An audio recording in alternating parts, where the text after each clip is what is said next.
নমস্কাৰ মই মৰিগাঁও জিলাৰ আয়ুক্ত দেৱাশীষ শৰ্মাই কৈছিলোঁ সো ডিয়াৰ ৰাইজ আজি 28 মেৰ দিনটোত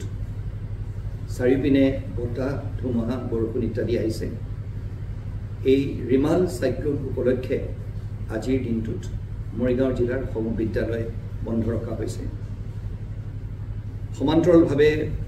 যি কম্পাৰ্টমেণ্টেল পৰীক্ষা অনুষ্ঠিত কৰা কথা আছিল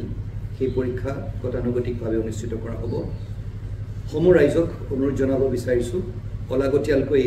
যাতে নিজৰ ঘৰৰ বাহিৰ নহয় জিলা প্ৰশাসন আপোনালোকৰ লগত আছে কিবা যদি অসুবিধা হয় আমাক খবৰ দিব আমি তৎপৰতাৰে আপোনালোকৰ কাষ চাপিম